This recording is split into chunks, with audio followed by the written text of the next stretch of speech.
وقال تبارک و تعالی انا نحن نزلنا الذکر وانا له لحافظون وقد ورد في الخبر عن النبي الصادق الأبر صاحب القبر الآدم صلى الله عليه وسلم أنه قال تبرك بالقرآن فإنه كلام الله وخرج من رواه الحاكم في المستدرك على الصحيحين وكذا الطبراني في الكبير وقال عليه الصلاة والسلام القرآن كلام الله غير مخلوق ومن قال مخلوق فإنه كافر فاقتلوه رواه السخاوي في المقاصد الحسنة أو كما قال عليه الصلاة والسلام وقال عليه الصلاة والسلام إن أفضلكم من تعلم القرآن وعلمه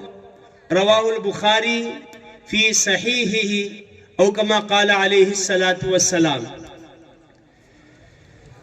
معزز و موقر واجب الاحترام اسٹیج کی زینت حضرات علماء کرام مفتیان اعظام عمائدین شہر دور دراز سے آئے ہوئے میرے مہمانان کرام اور عزیز طلبہ،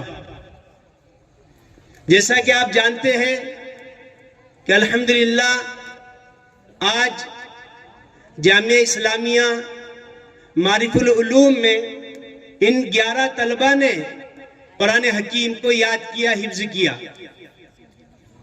قرآن یہ اللہ کا کلام ہے۔ علامہ سخاوی نے اپنی معناز کتاب حدیث نمبر 361 پر ایک روایت ذکر کی، القرآن کلام اللہ، کہ قرآن یہ اللہ کا کلام ہے۔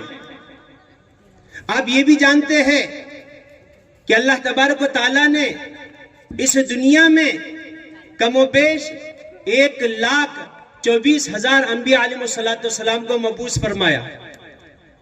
ابن حبان نے اپنے صحیح میں حدیث نمبر 361 پر سیدنا ابو ذر غفاری رضی اللہ تعالیٰ کی روایت ذکر کی کہ ابو ذر رضی اللہ تعالیٰ نے اللہ کے نبی صلی اللہ علیہ وسلم سے عرض کیا، یا رسول اللہ کمل انبیاء، اے اللہ کے رسول کتنے انبیاء دنیا میں مبعوث ہوئے ہیں، دنیا میں بھیجے گئے ہیں؟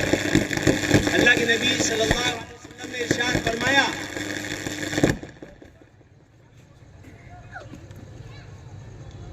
اللہ کے نبی صلی اللہ علیہ وسلم نے ارشاد فرمایا 100,000 و24 الفا، 1,24,000 انبیاء علیہ السلام کو اللہ نے اس دھرتی پر اتارا۔ ایک دوسری روایت شرح تہذیب کی ہے 2,24,000 انبیاء علیہ السلام کو اللہ نے اس سرزمین پر اتارا۔ پھر ابو ذر نے کہا کمل رسول یا رسول اللہ، اے اللہ کے رسول انبیاء میں کتنے انبیاء جن کو اللہ نے رسالت عطا کی؟ کیونکہ نبی اور رسول میں فرق ہوتا ہے۔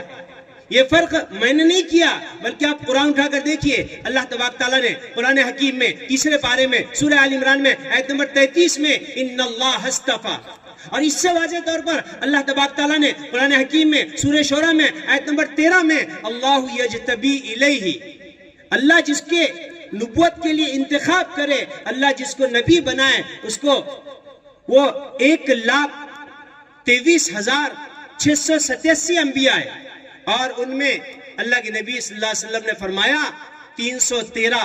اور ایک دوسری روایت نسائی شریف میں حدیث نمبر 5,507 پر 315 کی تعداد ذکر ہے۔ پھر ان انبیاء میں اللہ تبارک و تعالیٰ نے 104 کتابوں کا نزول فرمایا۔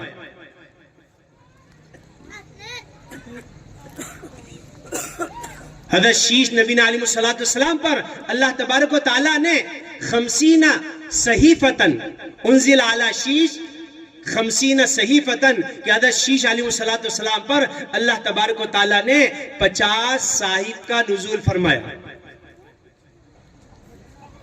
اور 30 صحیفے حضرت ادریس علیہ السلام پر نازل کیے گئے، اور 10 صحیفے حضرت ابراہیم خلیل اللہ علیہ السلام پر اتارے گئے، اور 10 صحیفے تورات سے پہلے حضرت موسیٰ نبی علیہ السلام پر، اور علامہ طبرانی نے 10 صحیفے بجائے موسیٰ کے حضرت نبینا آدم علیہ السلام پر اتارے گئے۔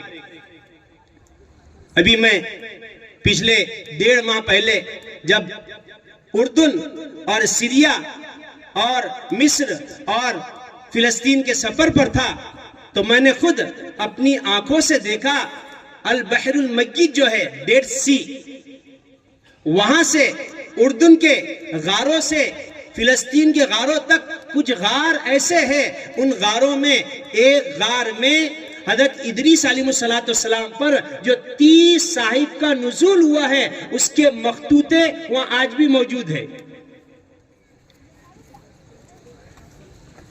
جہاں اردن میں کئی انبیاء علیہ السلام کی مزار پر حاضری کا شرف ملا، حضرت اصحاب کہف ان کے غار اور ان کی مزار پر بھی بہت دیر تک بیٹھنے کا اتفاق ملا۔ وہیں ایک بڑے غار میں حضرت ادریس علیہ السلام، جن کو احادیث میں خنوق کہتے ہیں، اللہ تبارک و تعالیٰ نے ان سے ابتداءً قلم کا ایجاد جو کیا ہے وہ حضرت ادریس علیہ السلام نے، جن پر 30 صحیفوں کا نزول ہوا ہے۔ یہ 100 صحائف ہے اور 4 بڑی بڑی کتابیں، تورات، زبور، انجیل، قرآن حکیم۔ تورات حضرت موسیٰ نبی علیہ السلام پر نازل کی گئی، زبور حضرت داؤد علیہ السلام پر اتاری گئی، انجیل حضرت عیسیٰ نبی علیہ السلام پر بھیجی گئی، اور قرآن حکیم میرا آپ کے آقا حضرت محمد عربی صلی اللہ علیہ وسلم کی ذات اقدس پر نازل کیا گیا۔ یہ 104 کتابیں ہیں، 100 صحائف اور 4 بڑی بڑی کتابیں۔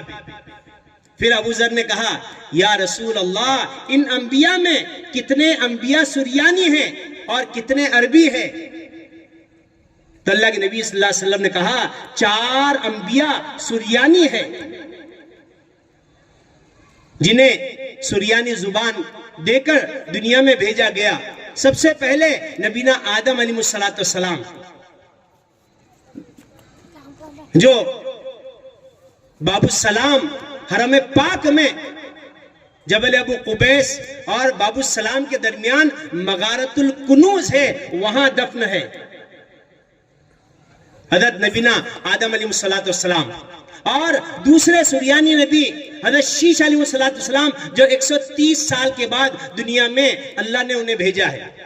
اور تیسرے سریانی جو نبی ہے وہ حضرت خنوق حضرت ادریس علیہ السلام، جو 622 سال کے بعد اس دھرتی پر اتارے گئے۔ اور چوتھے سریانی نبی حضرت نوح علیہ السلام۔ اور 4 انبیاء جو ہے، 4 رسول جو ہے وہ عربی ہے، جن میں حضرت ہود علیہ السلام۔ الحمدللہ جب 9 مدائن میں میرا سفر ہوا تو میں حضرت ہود علیہ السلام کے مزار پر بھی گیا۔ اور دوسرے جو پیغمبر ہے حضرت صالح علیہ السلام، ان کی بستیوں میں بھی جانے کا اتفاق ملا، یہ عربی رسول ہے۔ اور حضرت شعیب علیہ السلام، جو ابھی اردن میں سلالہ میں جن کی مزار ہے، شعیب علیہ السلام، ان کے بھی قبر پر حاضری کا اتفاق ملا۔ یہ تیسرے عربی رسول ہے، اور چوتھے میرا آپ کے آقا حضرت محمد عربی صلی اللہ علیہ وسلم کی ذات اقدس۔ یہ انبیاء علیہ السلام ہے۔ تو انہوں نے کہا یا رسول اللہ، ان پر کتنی کتابوں کا نزول کیا گیا؟ کہا 104 کتابیں۔ ان میں جو کلام اللہ ہے، کیونکہ تمام کی تمام 103 یہ کتاب اللہ ہے، اور قرآن یہ کلام اللہ ہے۔ یہی وجہ ہے امام حاکم نے مستدرک علی الصحیحین میں، اور علامہ طبرانی نے حدیث نمبر 3193 پر ایک روایت ذکر کی، تبرک بالقرآن، او اللہ کے بندو اس قرآن سے برکت حاصل کرو۔ برکت کا یہ مطلب نہیں کہ اسے ہم سینے سے لگائے، اسے چومے، اسے مردوں پر پڑھے، کا نہیں، بلکہ تبرک بالقرآن کا مطلب یہ ہے کہ قرآن کا حق ادا کرے۔ جیسے الحمدللہ آج ان 11 خوش نصیب حفاظ کرام اور خوش نصیب طلبہ نے قرآن کو حفظ کیا ہے، یاد کیا ہے۔ یہ قرآن معمولی چیز نہیں ہے، بہت بڑی چیز ہے۔ اس لیے اس قرآن کے بارے میں جو بڑی تفصیل ہے، میں انشاءاللہ کسی موقع پر یہ پوری تفصیل آپ کے سامنے عرض کروں گا۔